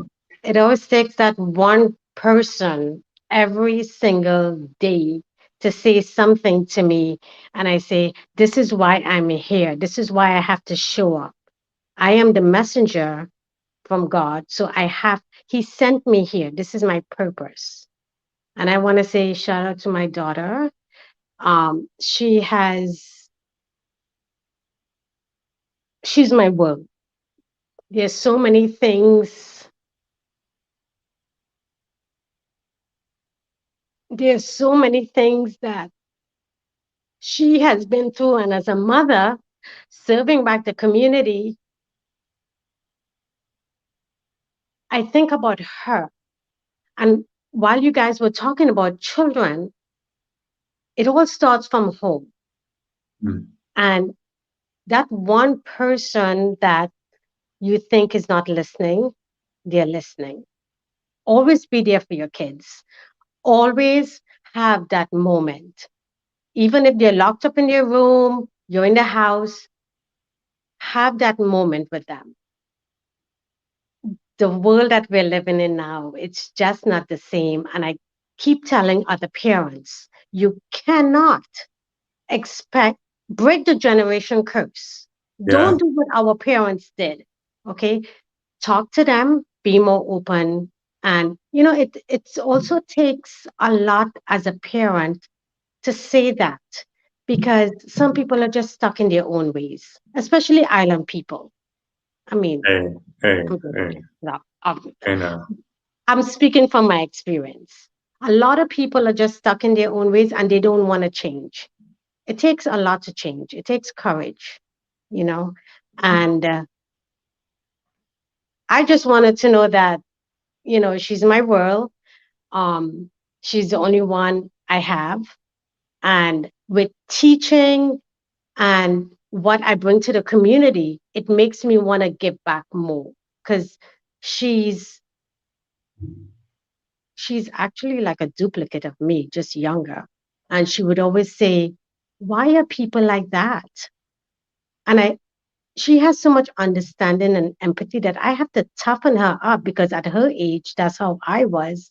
And with this different generation, they're not understanding. And what I totally believe, that social media has destroyed a lot of people, and people use it for different purposes as well. And, kids are going to be kids.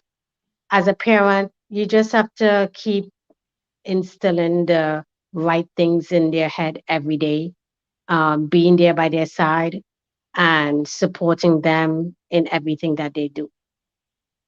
So that's it. Thank you Indeed, all. indeed, indeed, indeed. Mr. Kennedy. What up, though?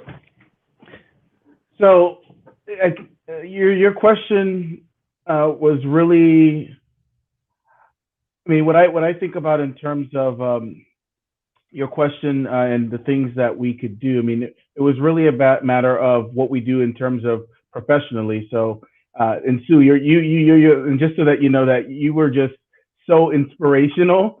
And what you said, I just kind of just lost my train of thought. I had to kind of catch myself again, and I did. But I thank you for sharing and your vulnerability. And I mean, it just really meant a lot there. So sorry about that. I just had to catch myself. But I'm in the financial planning industry.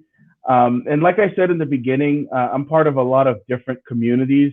I always encourage, someone to follow different passions and things that you're interested in. And then again, find communities that, help with that. So I have my faith-based community, do fitness. And as of recently, over the past couple of years, I've been doing a lot in professional development and a lot of mentoring. I mean, for me, it's something that I'm very passionate about, and it's something that I feel like I can make a big difference. I mean, I'm a first generation high school graduate, first generation college graduate. I grew up in the inner city, and there's a lot of limited options. Yeah, in DC, I went to Miami Central.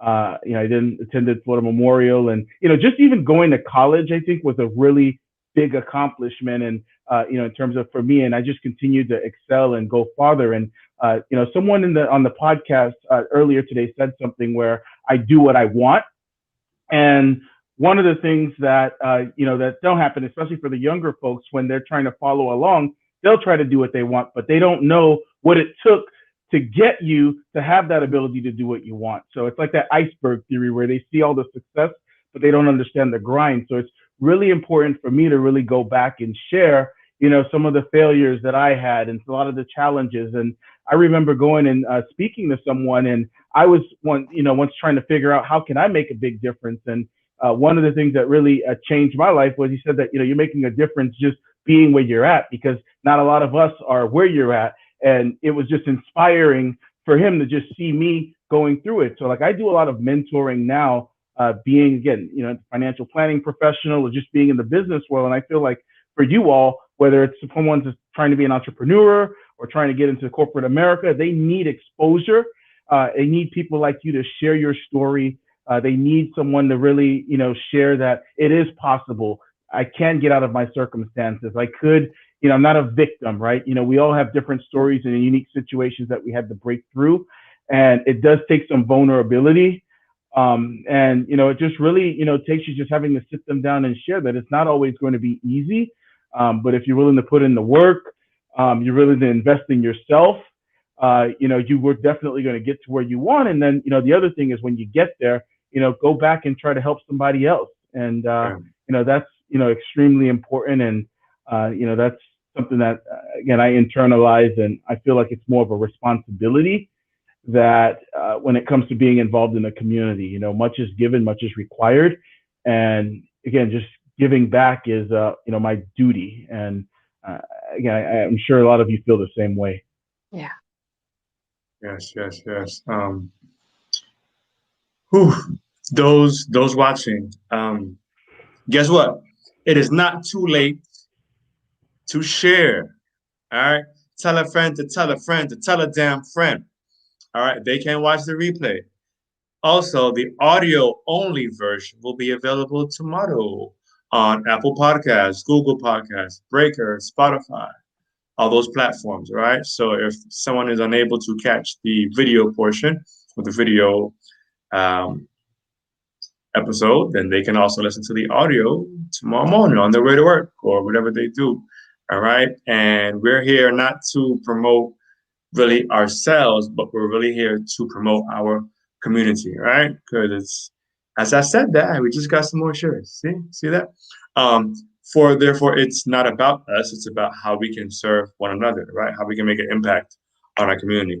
So even if this podcast or this episode isn't for you and it doesn't touch you specifically, okay.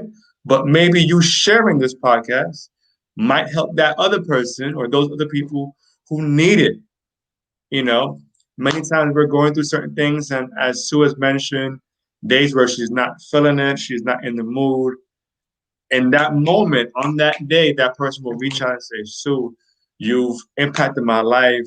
We need you. You know what I mean? B, I know how you've dealt with different companies and just staff. And even recently you've gone back to your college, and been able to speak with the kids. And, sometimes in a crowd, we may feel like our work is in vain, but that's a lie. It's never in vain. Mm-hmm. Even if you're talking to a group of 100 people and only 4 of them look like they're even paying attention, so be it. Those 4 can end up really making an impact. You know what I mean? So what we do is never in vain. I want to pass it now to, I feel like Nikki has so much gems to drop, and I want to get her involved, but I want to go to Dean really quick. Mr. Dean Betty. Yes. Well, I have a few businesses primarily in the medical supply space. And, I think for the purpose of this podcast, I'd rather focus on my nonprofit, which is FloridaFlightElite.com, which we basically mentor kids through sports. Can you say that again? Because I'm going to put it right now in the chat. FloridaFlightElite.com. We use Florida basketball. Flight? Yeah, Florida Flight. Okay. Elite. Flight. flight, like Like you're flying a plane. yes, like we basically mentor kids through sports. You know, I think sports open a lot of windows and teaches you a lot about yourself. You know, in order to be successful in sport, you have to be disciplined, right? In sports, you're working with a multitude of people from all walks of life. So you have to learn how to communicate and work with different people. You have to learn how to, you know, when you fall down, get back up. And I think, you know, it's a microcosm of what life is really about. So to be successful in sport, you're preparing yourself to be successful in life. That's one part. And then on a business standpoint, I have another company called diabetesstore.com. And what that company does is, you know, unfortunately, there are millions of people out there that do not have insurance, health insurance, and you know, so for them to get medical supplies is really challenging. So it's a spin-off from my actual business. My business is business to business, where I supply, you know, about 10,000 independent drugstores and pharmacies around the world. That's a different situation, but this is a spin-off from that. And what it offers all those people who do not have insurance an opportunity to get the same medical supplies that those who do have insurance can get for a significantly lower price. So it's really there to kind of help others to just have that health care and kind of feel like they're really a part of that community, where they can get better at a lower cost and can continue their life and not have to sacrifice their mortgage to go get a wheelchair. You know, it's that kind of situation. So I think, you know, I try to impact society and community from three different standpoints, and that's the business to business, that's the business to consumer, and then the nonprofit, where, you know, when you can help, you know, the local kids to think better, they end up doing better. And when you get older, those are the kids that's going to be in your community. When they see you crossing the street, they're going to want to help you to cross that street. So I think just taking it from that standpoint, where you're helping those younger kids now, you're preparing them to kind of create that utopia later on that we all dream of. So that's what I do. So thank you, Blaze, for having me. I really appreciate it. I'm looking forward to this. And thank you guys for all sharing your story. It's been really a pleasure. Thank you. Thank you. Nikki D.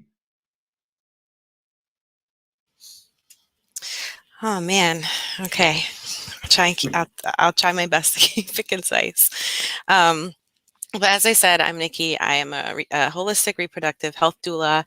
And in case people don't know what a doula is or what that means, I basically help menstruators from menarche, which is when they first get their period, all the way through to menopause, everything in between. It's very emotional work. Obviously, I hold a lot of space for a lot of people, not just the birthing people, but also their partners and their families as well. And, you know, it's a lot of stages, you know, periods, then fertility, then being pregnant, then giving birth, then going through postpartum. And then maybe 2 years after that, you know, something happens in the relationship or they get pregnant again. And I'm, you know, helping them with that. So it's extremely emotional work, but I love it. I always say this is a passion job. This is not for somebody looking for money. This is somebody who's doing this because, you know, they really love it. And you know, with that, I do a lot of charity work out of that. I work with teen moms. I offer scholarships. There's a Black maternal health crisis that we're dealing with now. Black women are dying in childbirth, and they shouldn't be. And a big part of that work is really just education. People are not educated on periods and birth, which I know is something with the charity Period Miami that I run, that we focus on a lot, is educating people about menstruation and periods and sex earlier, because we kind of send our kids out into the world without knowing these things, and then we get upset with them when they make mistakes or they get pregnant early or they don't understand what it means to raise a family and have a baby young. So a lot of the work that I do is education and also advocacy. I do a lot of work in policy, trying to not just, you know, I don't want to keep band-aiding the problem of diaper poverty and period poverty, but actually solve the issue, which requires working in policy with legislative means, working on bills. I sit on a lot of panels and pitch a lot of things, including removing the diaper tax, also getting diapers included on government programs like WIC, because it's not included. And the same with period supplies. They're still taxed in about 30 states, and they should be provided in schools for girls. They shouldn't have to worry about getting married in school and missing class or feeling uncomfortable talking about it. And a big part of what we do, and I'm sure Tamika has told you, is we educate both genders. Even if you don't bleed, you need to know what it is. You need to understand birth and what it means. It's not just about the person experiencing it. It's also about the person supporting the person experiencing it. And they need to know. And as dads, I'm sure some of you have daughters, you got to talk to them about their period and make them feel comfortable. Okay. Go buy those tampons and those pads for them and make them feel safe about it. So that's just one area of my work that I love. I saw someone say they do want to get involved. We'd love to have you. Tamiko is actually our social media manager at Period Miami. So you can hit us up on Instagram at Period Miami. You can also, contact me directly. I don't know if you want to share my email, you can. I'm perfectly fine with that. And also, if you know anyone that needs a doula, anyone that is afraid of birth or is worried about not getting the experience that they want. As I said, there's a lot of fear around something that is, and we need to go back to our roots and do what we used to do around birth. It is not a medical emergency. It is a beautiful spiritual event that you should embrace and feel safe about. And that's something that I greatly encourage for people to do. The ways that you can help, support, and change is, again, just spread the word, educate yourself, share your knowledge, share your experiences with other people. There's so many things that we don't talk about, that we sweep under the rug, especially in this area. We don't talk about miscarriage. We don't talk about periods. We don't talk about fertility. We don't talk about all of these things. And I think we need to stop doing that and start sharing our experiences a little bit more. And then, like you were saying before, Blaze, is involve your kids. My son sits and he packs those period bags with me all the time. I know Tamiko's kids do that as well. It's something I highly encourage. My son comes to diaper drives with me. He sees the community, because I think it's important to teach them. It's important to give back, but also to teach them why it's so important, because we don't give them a lot of whys. We constantly tell kids what to do without explaining why it's important. And I think that's a big part of it. When I explain something to my son, he's much more likely to do it, because now he's like, oh, I get that. This is why it helps people. Or, when I tell him, hey, you need to clean up your own room. Why? Because you cleaning up your room helps me have more time to spend with you, because I'm not cleaning up twice. Sometimes explaining things as simple as that to them makes such a big difference. I want to understand. And I think most of us probably come from that generation of being told what to do without an explanation. And I think that's something that needs to change. And I find by doing that, you create such a happier environment, and your kids really grow up with the understanding of why things matter and why it's important to do them. And I just encourage anyone who's afraid of these topics to embrace them and speak about them. Let's normalize this, smash those stigmas. It's important. Periods are how all of us got here, whether you like it or not. That's how you got here. So you need to respect it, and you need to know about it and not be ashamed of it, and not make people feel shame for it either. So that is my spiel. I love it. I love it. I love it. What better way than to end it with the guru himself, with the coach himself, Coach Mark. Everybody gave told about what they do, and it's also noble and whatnot. So I'll kind of tell you some of the things that I've done before in the past. I've started many businesses over the years. I've written books. I've done speaking. Quite a few different things and whatnot. But honestly, right now, just do nothing, man. I practice driving radio control cars twice a week. I go to the track. I go to cooking classes. Let's see, what else? I just go on the internet and try to learn how to make money. And that's pretty much it. But like really my main aim in life right now is trying to become a professional radio control car driver. So like I go to the racetrack and practice all the time, and I want to be like a really good chef too. You know what I'm saying? So like I'm going to Publix cooking school on Friday to learn how to cut up onions and stuff a little bit better. And that's about it, man. I'm not as noble as everybody. Oh, and I'm trying to move over. I'm going to move overseas for a little bit too. Just trying to figure out where, but that's pretty much it, man. I mean, but I'm really good at internet marketing. I've helped a lot of people I've made a lot of money on the internet, millions of dollars, and I've helped a lot of people make millions of dollars on the internet in regular business, but right now as well, because I've had many successful businesses over the years that allowed me to retire like around 40 years old. So that's why I'm able to kind of just get up and do whatever I want to do. Like I didn't get out of bed till like 3 o'clock. Not that I'm sleeping. I'll probably like read in bed or whatever. But so I'm sorry I'm not as noble as everybody else right now. But I've done a lot of that stuff. I've had podcasts. I've spoken. I've traveled all over the country, spoken to schools, and do all that. But right now, I just kind of just feel like doing whatever I want to do, just like driving radio control cars and cooking and traveling, while minding my businesses. So, but if anybody, wants to learn anything about making money on the internet, hey, hit me up. I kind of know how to do that. Yeah, man. Money freaking helps, yo. Yeah, it does. And, a lot of us have been trained to think negative about money, but money just kind of like gives you options. So it gives you the options to, and one of the things that I always learned is that nobody poor has ever built a church or a school, So like, having money gives you flexibility, gives you options. It helps you to be able to help other people, to be a blessing to other people, And we all go through different phases in life, and we all think that whatever phase we're in is the most important thing to anybody else. But like all the different things that all of you are doing are really great.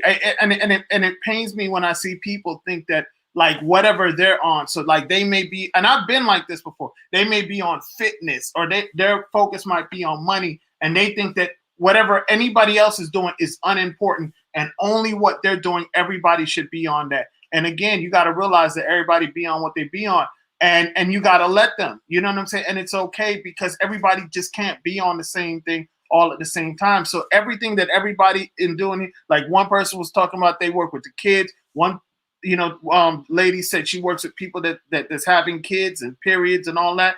And another person said they help with people doing fitness. All of that is important, and we need all of those different things. You know what I'm saying? And maybe y'all might need me, like somebody teach kids how to drive radio control cars. I don't know, But I think what everybody's doing is important, and I think that as long as what you're doing makes you feel fulfilled and happy, then that's what's up, And we all go through different phases, Who knows what I'm gonna be doing next year?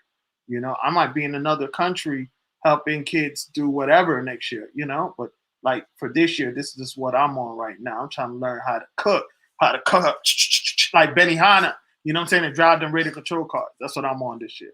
So and always making money. I'm always trying to make money. So Bum. yeah. There you have it. I have sad news. So in the chat, feel free to put the sad emojis. Sad news is that this is the season finale. This is it. So next Tuesday, there's no podcast. The Tuesday after that,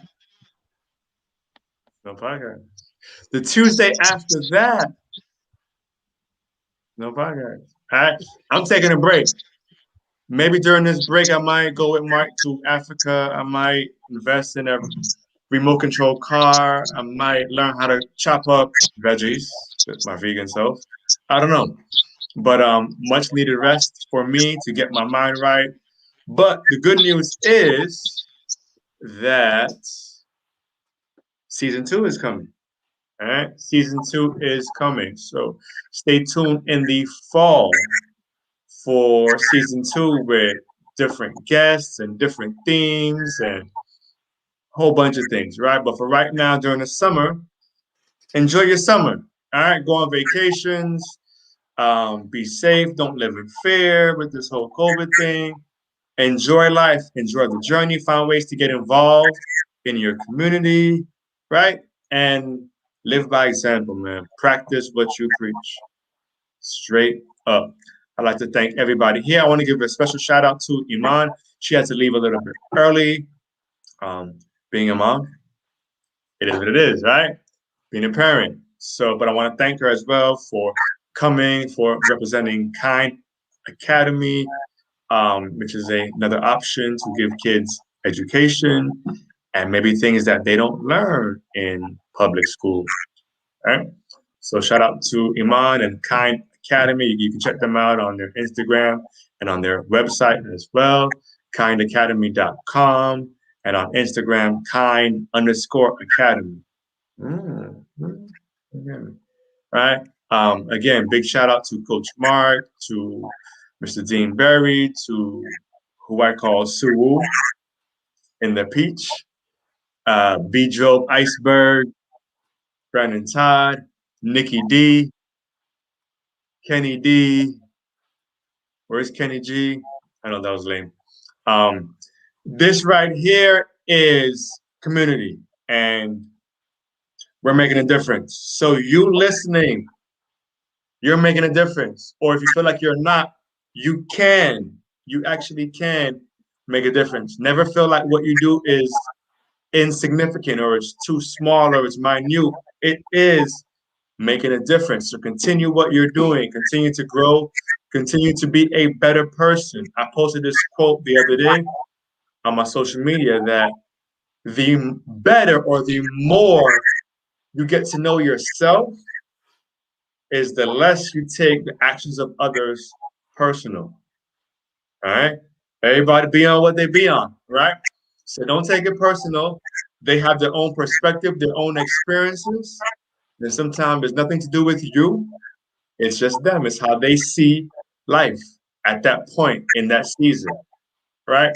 Before I go and close this out, is there anybody who has a gem, a special word, a special quote that they would like to share with the listener?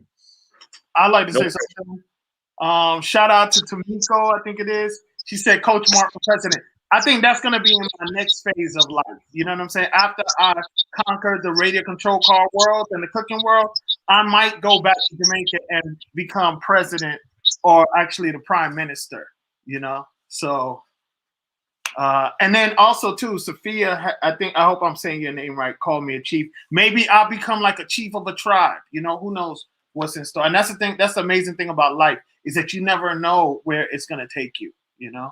And who knows what I'll be doing. I've done so much things in my short period of life, man. Like I've lived like 10 lives, you know, anybody that knows me knows that like, God, this dude has done so much different things. So not because I'm driving radio control cars. I'm not going to do that for the rest of my life. I'm just going to become good at it and then move to something else. So hopefully I'll be president for Jamaica. I mean, prime minister of Jamaica one day. Mm-hmm. But I hate said it first here. That's the only thing, you know. I don't really like politicians, but I don't know. I'll figure that out. We'll figure it out. Yes, yes. Anybody else? No pressure. Yeah. My gem would be, you know, once you find that thing you're passionate about, stick to it. Sometimes it takes the world time to catch up to what you're doing. They don't always jump on board right away, but that doesn't mean that you stop. I know when I started talking about periods, everyone was like, what? But now periods are like mainstream thing happening. People are changing laws and everything like that. So my word of advice is if you have an idea and people don't accept it right away, don't give up, because sometimes people are just slow and they got to catch up to you. So keep doing what you're doing. And eventually, you know, the money does come. Yes, yes, yes. Any person? One more gem. I think my mom taught me this a long time ago. She said to exercise integrity in the moment of choice. And we're all going to have a lot of choices that we have to make in life. Kids going to have a lot of choices. Just do it with integrity. Yeah. Yeah. Indeed, indeed, indeed. Thank you all again. I feel like we could go another 30 minutes easily, but I want to respect Nikki D's baby who might be still snoring. Yes. Hey, shout out to you again, Blaze. Congrats on finishing season 1. Wish you continued success. And I know season 2 is just going to be even bigger and better. And you know, I know that a lot of people are very fortunate to be listening to this. And again, just congratulations on this. Thank you, man. Appreciate that. Appreciate that. See you at Blaze Camp. Yes, sir. July 4th. Yeah. July 4th. Yeah, this has not been an easy journey. But what helps me is that reminder that this was a vision. This wasn't a dream. I saw it so clear. So it's not about me just wanting another avenue to share my face. All right. But this was definitely God sent.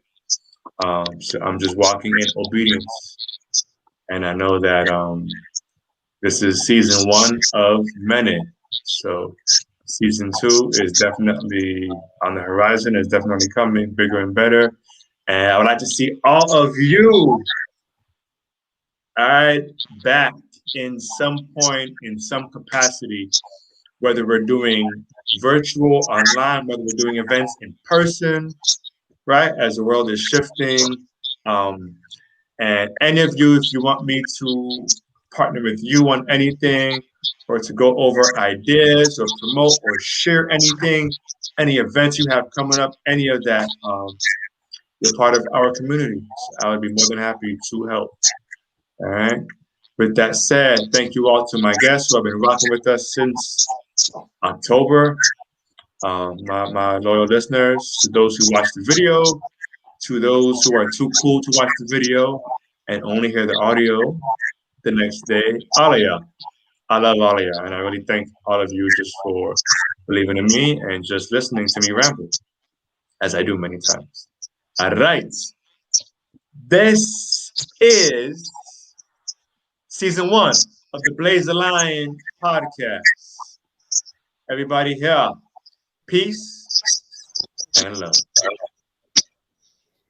Bye, guys.